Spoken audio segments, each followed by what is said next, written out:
액션 let's go 저 건물을 찾으러 Teman-teman, kita waktunya sebentar ya. Ini perkenalkan, kakak namanya kakak Via. Kakak siapa? Via. Kita waktunya sebentar buat mendongeng ya teman-teman. Nah, untuk mendongeng kali ini temanya persahabatan di hutan Narnia. Jadi nanti kisahnya tentang persahabatan. Nah, di sini ada toko. Ini namanya Raja. Ini namanya Bobby. Ini namanya Sasa. Ini namanya Kiki. Ini harimau, beruang, sapi sama kuku. Kakak tanya lagi. Yang harimau namanya siapa? Raja. Yang beruang namanya siapa? Bobby. Yang sapi namanya siapa? Kalau yang kuku namanya siapa? Sudah siap semuanya? Didengerin ya. Pada suatu hari, di tengah hutan Narnia yang rimbun dan penuh keajaiban, hiduplah 4 sahabat sejati. Raja si harimau yang bijaksana, Kiki si kupu-kupu yang ceria, Sasa si sapi yang lembut hatinya, dan Bobby si beruang yang kuat namun baik hati. Mereka selalu bersama berbagi kebahagiaan dan saling menolong satu sama lain. Namun, suatu hari, sebuah kejadian membuat persahabatan mereka diuji. Di sebuah padang rumput yang luas, 4 sahabat berkumpul di bawah pohon beringin yang besar. Kiki terbang ke sana kemari dengan ria. Sementara, Sasa duduk santai menikmati angin sepoi-sepoi. Bobby mengunyah madu yang ia temukan dan Raja berbaring santai dengan mata setengah terpejam. Hari ini indah sekali ya. Rasanya aku ingin terbang lebih tinggi dan melihat seluruh hutan dari atas. Itu ide yang bagus, Kiki. Pasti pemandangannya sangat mengejutkan. Tapi hati-hati, jangan sampai tersesat ya. Kau harus tetap dekat dengan kami. Hutan ini luas dan bisa jadi berbahaya. Kiki tertawa kecil, merasa percaya diri bahwa ia bisa menjaga dirinya sendiri.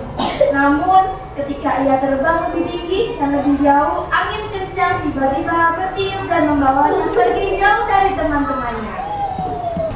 Matahari mulai tenggelam dan suasana hutan berubah menjadi gelap. Raja, Sasa, dan Bobby mulai cemas karena Kiki belum kembali. Mereka memutuskan untuk mencarinya bersama-sama. Meski malam semakin larut dan dingin, di tengah kegelapan malam, Raja, Sasa, dan Bobby berjalan dengan penuh kekhawatiran. Suara serangga malam terdengar di sekeliling mereka. Aku takut sesuatu terjadi pada Kiki. Jangan khawatir, kita pasti menemukannya. Aku yakin dia butuh bantuan kita. Tetaplah bersama, jangan ada yang berbencar ya. Kita harus tetap tenang dan berpikir jernih.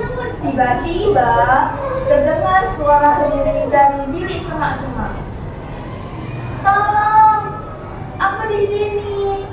Ketiga sahabat segera berlari menuju suara itu dan menemukan Kiki yang berbaring di tanah dengan sayapnya yang terluka.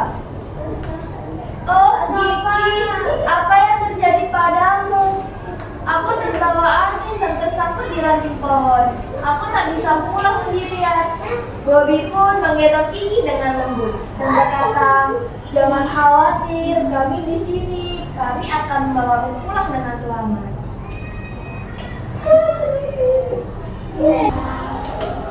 Penuh dengan kasih sayang, Raja, Sasa, dan Bobby membawa Kiki kembali ke rumah kecil mereka. Di bawah pohon beringin, persahabatan mereka semakin erat karena mereka saling menjaga satu sama lain dalam suka maupun duka. Pagi pun tiba, Kiki sudah mendapatkan perawatan dari teman-temannya. Meski masih lemah, ia pun tersenyum bahagia. Terima kasih teman-teman, aku menyadari betapa berharganya persahabatan kita. Aku tidak akan pernah pergi jauh lagi tanpa kalian. Yang penting sekarang kau selamat, kami akan selalu ada untukmu. Persahabatan kita sejati adalah selalu ada di saat senang dan susah, dan kita akan selalu bersama selamanya. Mereka berempat saling tersenyum dan tertawa bersama. Cahaya matahari menyinari mereka bahwa kebahagiaan baru di hutan tadinya. Beberapa hari setelah berlalu sejak kejadian itu, Shiki mulai pulih dan keempat sahabatnya kembali menjalani hari-hari mereka bersama. Namun, kini ada sesuatu yang berbeda. Mereka lebih berhati-hati, lebih peduli, dan lebih bersyukur atas kebersamaan mereka. Kalian tahu, sejak Kiki jauh tempoh hari, aku jadi sering memikirkan betapa pentingnya tempat kita berkumpul. Iya, pohon beringin besar itu jadi saksi semua cerita kita. Tempat kita bermain, tertawa, dan berbagi cerita. Tapi aku dengar dari guru Pipit, katanya akar pohon itu mulai rapuh, bisa tumbuh kapan saja. Kalau begitu, mungkin sudah saatnya kita menjaga tempat ini seperti kita menjaga satu sama lain. Keempat sahabat saling menatap dan mengangguk-angguk. Hari itu juga mereka mulai sebuah misi baru, yaitu menjaga alam tempat mereka tinggal. Mereka membersihkan daun-daun kering, menanam bibit pohon baru, dan mengajak hewan-hewan hutan lainnya untuk ikut peduli. Aku tidak kuat menahan air mata, bukan karena sedih, tapi karena bangga pada kita semua. Kita bukan hanya sahabat, tapi juga menjaga hutan ini. Aku tak akan terbang jauh lagi, hatiku sudah menemukan rumah di sini bersama kalian. Persahabatan kita tidak hanya menyelamatkan satu sama lain, tapi juga tempat kita tinggal. Dan dunia akan selalu hidup. Tamat. Tepuk tangannya mana? Tolong menolong ya, saling membantu. Nanti kalau kita ada kesusahan pasti dibantu sama teman